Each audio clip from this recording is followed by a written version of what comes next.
Student, আজকের এক নতুন ভিডিওতে এসআর কোচিং সেন্টারের পক্ষ থেকে আমি তোমাদের মাঝে ছোট্ট একটি ভিডিও নিয়ে উপস্থিত হয়েছি। এই ভিডিওতে তোমরা জানছো ইতিহাস বিষয়ের সম্পূর্ণ সাজেশন। আজকে এই ভিডিওতে আমি নবম শ্রেণীর ইতিহাস বিষয়ের সম্পূর্ণ সাজেশন তুলে ধরার চেষ্টা করছি। শেষ পর্যন্ত আমাদের ভিডিওটি দেখার জন্য অনুরোধ থাকলো। তোমাদের যে স্কুলে ফার্স্ট ইউনিট টেস্টের তোমরা জানো ইতিহাসে 40টি নম্বরের পরীক্ষা থাকবে।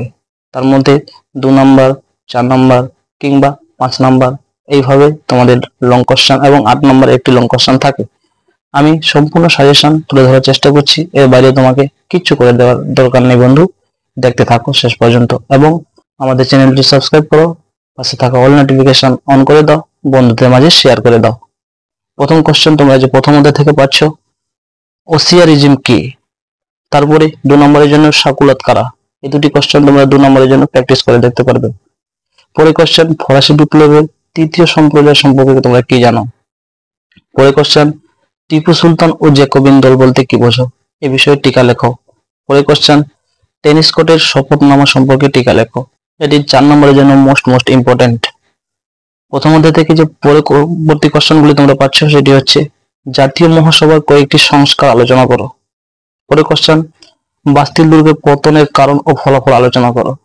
পরে কোশ্চেন ফরাসি বিপ্লবের 3টি আদর্শের গুরুত্ব লেখো। পরে কোশ্চেন ফরাসি বিপ্লবের জন্য দার্শনিকরা কতখানি দায়ী? এটি 8 নম্বরের জন্য মোস্ট ইম্পর্টেন্ট। প্রথম অধ্যায় থেকে তোমরা পেয়ে যাচ্ছ। এরপরে আমি আসছি তোমাদের জন্য দ্বিতীয় অধ্যায়ের কোশ্চেন নিয়ে। দ্বিতীয় অধ্যায়ে তোমরা প্রথমে যে কোশ্চেনটি পাচ্ছ, ট্রাফালগারের যুদ্ধের গুরুত্ব কি? এটি 2 নম্বরের জন্য তোমরা রেডি করে যাও। পরে কোশ্চেন মহাদেশীয় অপরাধ সম্পর্কে টিকা লেখো। পরে কোশ্চেন কোড নেপোলিয়ন সম্পর্কে তোমরা কি জানো? এই কোশ্চেনটি 4 নম্বরের জন্য তোমরা সম্পূর্ণ রেডি করে যাও, ভেরি ইম্পর্টেন্ট। পরে কোশ্চেন ওয়াটারলু যুদ্ধের গুরুত্ব কি? পরে কোশ্চেন 100 দিনের রাজত্ব সম্পর্কে টিকা লেখো। এই কোশ্চেনটিও খুবই ইম্পর্টেন্ট, তোমরা দেখে যাবে। পরে কোশ্চেন নেপোলিয়নের বিভিন্ন সংস্কার সম্পর্কে আলোচনা করো। এটি তোমরা 8 নম্বরের জন্য রেডি করে যাও, মোস্ট ইম্পর্টেন্ট একটি কোশ্চেন। পরে কোশ্চেন ফরাসি বিপ্লবের কারণ ও গুরুত্বগুলি সংক্ষেপে আলোচনা করো। এটিও তোমরা 4 নম্বরের জন্য দেখে যেতে পারো। পরে কোশ্চেন টিকা লেখো টেনিস কোর্টের শপথ। ভেরি ইম্পর্টেন্ট কোশ্চেন একটি, তবে এটি 2 নম্বরেও আসতে পারে।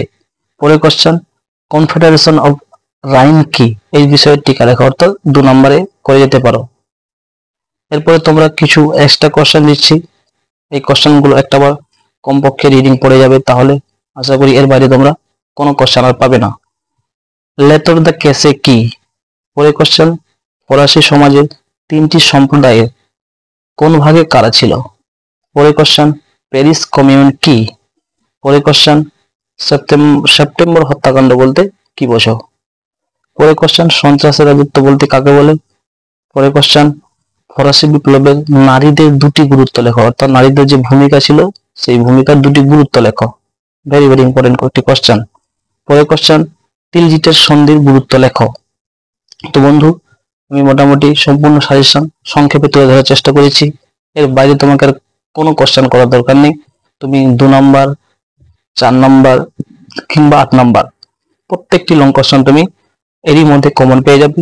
আমাদের চ্যানেলের পাশে থাকো এবং প্রতিদিন নিত্য নতুন যে কোনো সাবজেক্টের সাজেশন কিংবা নোটস কিংবা পিডিএফ আকারে কিছু তোমরা যদি নোটস পেতে চাও, আমাদের এই ভিডিও আমাদের যে চ্যানেল অবশ্যই তোমাকে সাবস্ক্রাইব করতে হবে এবং আমাদের পাশে থাকতে হবে, বন্ধুদের মাঝে শেয়ার করে দাও।